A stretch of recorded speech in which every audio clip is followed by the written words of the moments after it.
L'accident vasculaire cérébral est un problème majeur de santé publique. L'AVC reste la première cause de décès des femmes et la troisième cause chez les hommes.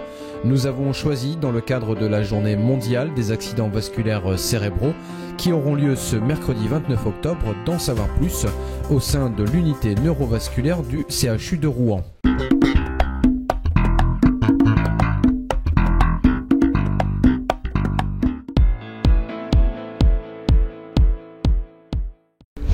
Eh bien, un accident vasculaire cérébral, c'est un événement qui est lié à la rupture d'un vaisseau à l'intérieur du cerveau ou à l'occlusion d'un vaisseau par un caillot sanguin, toujours à l'intérieur du cerveau.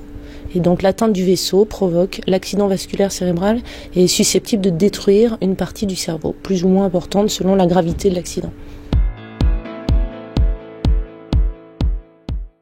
Ça, c'est absolument fondamental parce qu'il y a un certain nombre de traitements que l'on peut réaliser uniquement dans les toutes premières heures de l'accident vasculaire cérébral. En particulier, quand un vaisseau est bouché, il existe un traitement injectable par voie intraveineuse qui s'appelle la thrombolyse et que l'on peut faire uniquement chez certains patients, mais surtout dans un délai très très rapide, moins de 3 heures pour une personne de l'âge de plus de 80 ans, moins de 4h30 pour une personne plus jeune, mais plus tôt le traitement est réalisé, plus grandes sont les chances d'amélioration, avec la nécessité de réaliser un scanner cérébral ou une IRM cérébrale avant de pouvoir faire ce traitement, donc obligatoirement sur un site hospitalier. Alors, que ce délai soit passé ou pas, les conséquences pour un patient victime d'accident vasculaire cérébral seraient de garder un déficit, par exemple une hémiplégie, paralysie d'un hémicorps ou d'autres symptômes liés à l'atteinte du cerveau. Alors les facteurs de risque sont nombreux.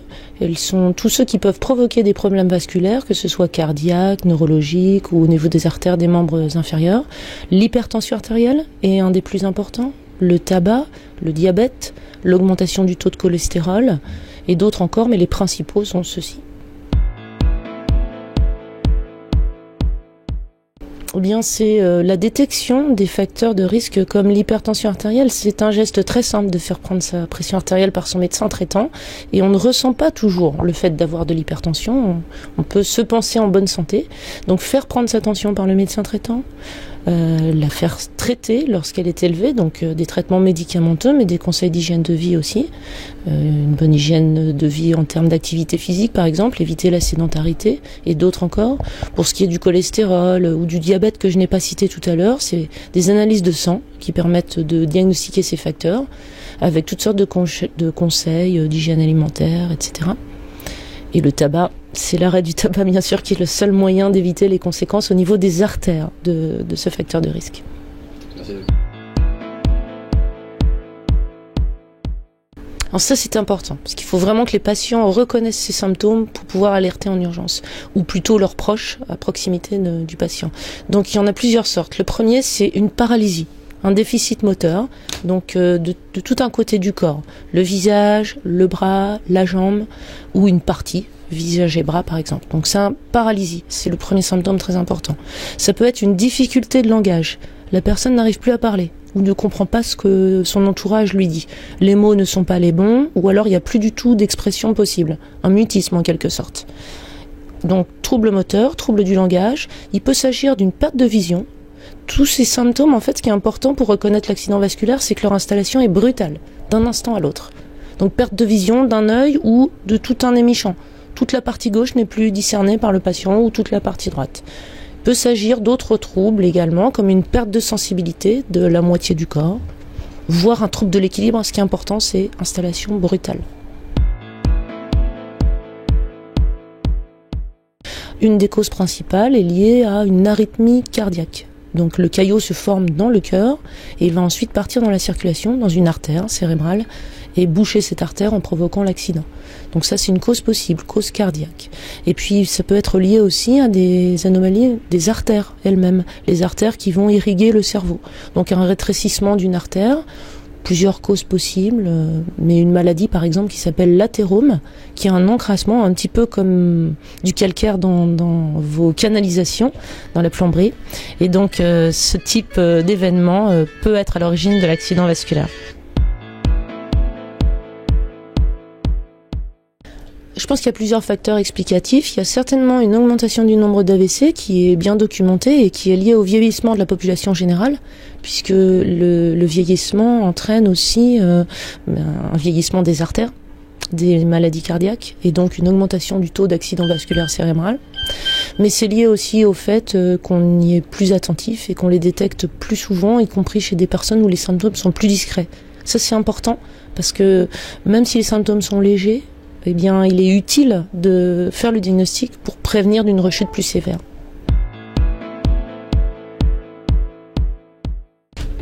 Ça reste une pathologie qui peut entraîner quand même des décès, à la phase aiguë en particulier, parce que la situation est toujours fragile au tout début de l'accident vasculaire.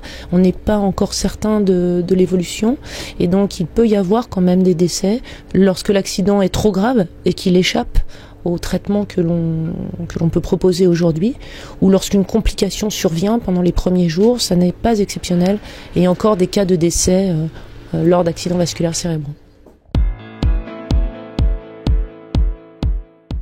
Dès qu'une personne ou son entourage reconnaît les signes d'accident vasculaire cérébral, donc vous avez bien compris, il faut appeler le 15.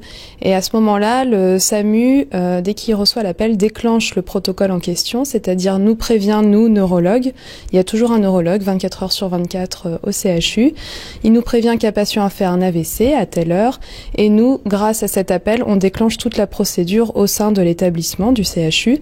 C'est-à-dire on appelle notre infirmière de l'unité mobile, c'est-à-dire elle a un sac à dos, donc elle descend directement voir le patient à l'accueil des urgences dès qu'il arrive, avec nous, avec le médecin. Ensemble, on procède à la prise de sang, la perfusion, on emmène le patient en urgence à l'imagerie, soit scanner, soit IRM.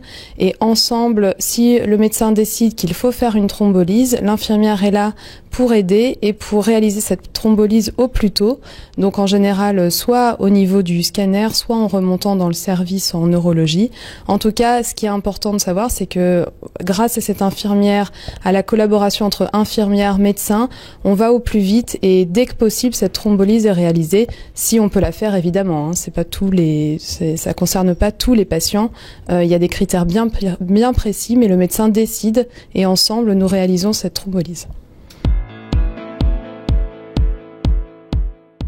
Comme on vous a expliqué, il y a ce délai de 4h30 suivant les symptômes d'accident vasculaire cérébral. Au-delà de ces 4h30, on ne peut pas réaliser le traitement qui débouche l'artère. Le problème, c'est que des endroits très éloignés du CHU, comme par exemple les alentours de Dieppe ou dans l'Eure, autour d'Évreux, et le délai pour arriver au CHU, il dépasse 1 heure bien souvent.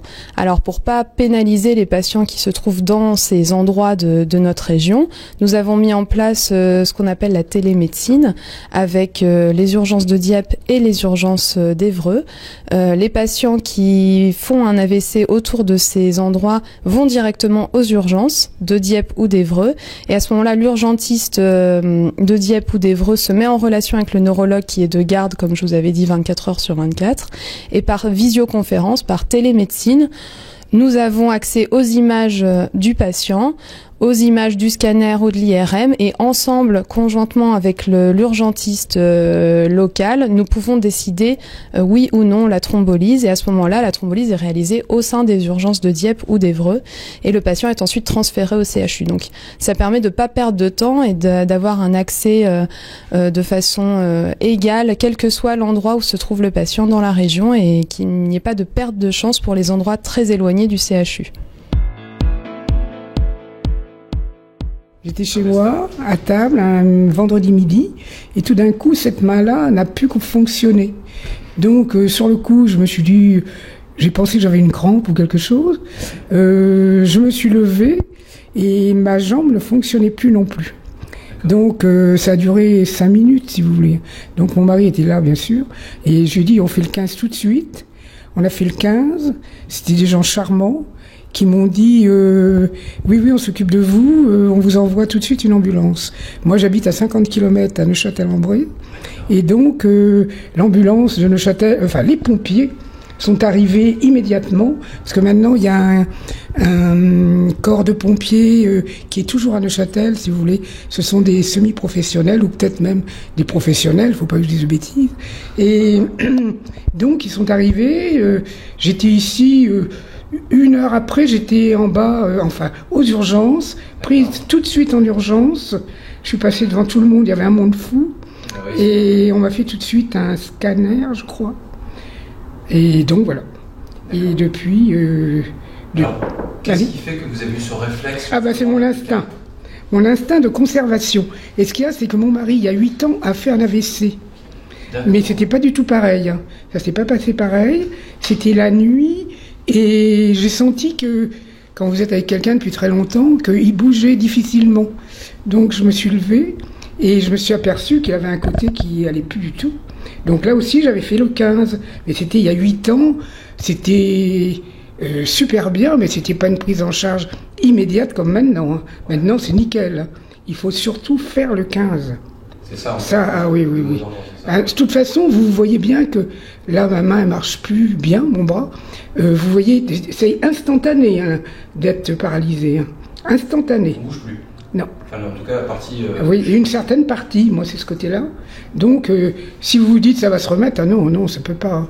Donc, le 15. Le 15, oui. Et c'est des gens qui sont des professionnels, qui sont spécialisés pour ça maintenant, et qui sont vraiment super gentils. Oui, c'est sympa. Oui, tout le monde est gentil. Est-ce que vous allez mieux aujourd'hui? Là, ça va mieux, oui, je vais mieux, si vous voulez. Mais je voudrais que ça remarche, mon bras puis ma jambe. Je voudrais pas que ça dure trop longtemps, parce que je supporterais pas. D'accord, il y a de la rééducation qui vous... Ah oui, je vais avoir de la kiné, tout ça, oui. D'accord, et on vous a donné un délai en termes de temps pour... Non. Non, pas encore. C'est pas possible, ça dépend des gens. Hein. D'accord. Mais si vous voulez, si vous attendez trop longtemps, même une demi-heure, je pense, je suis pas médecin, ouais. Mais si vous attendez trop longtemps, ça va de pire en pire, après vous pouvez plus bouger, quoi. Hein. Ouais, donc, Puis après c'est atroce pour être remis, parce que vous avez quand même quelque chose au cerveau qui s'est bouché. C'est ça, docteur? Oui, si vous vous dites, oh non, ça va revenir, non, c'est pas possible. Le 15. Le 15. En plus, c'est des gens qui sont compétents et charmants. Bon, ils ont tous les atouts pour eux, en fait. Oui, il faut leur travail, hein, mais bien. Ils font bien, alors. Voilà. Merci beaucoup. Je vous en prie. Et bon rétablissement. Merci.